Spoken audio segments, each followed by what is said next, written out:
Series کا مقصد اردو کے قائرین کو مختلف فلسفیوں کی زندگیوں اور خیالات کے بارے میں مختصر طور پر متعارف کروانا اور سوچ کی نئی راہیں سجھانا ہے۔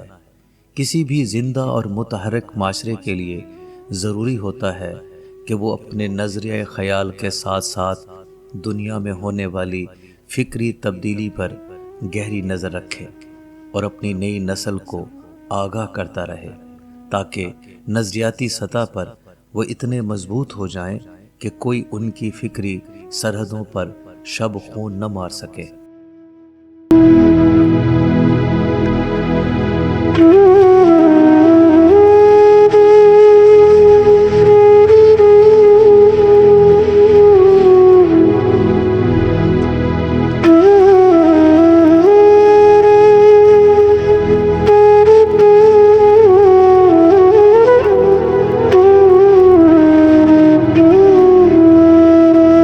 دوسروں کی بھلائی کرنا فرض نہیں بلکہ مسرت ہے، کیونکہ یہ ہماری اپنی صحت اور خوشی کو بڑھاتی ہے۔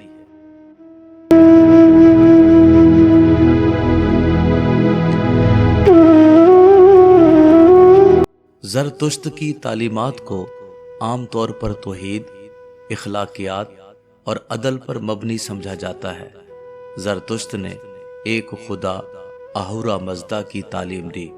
اہورا مزدا خالق، حکمران اور محافظ خدا ہے۔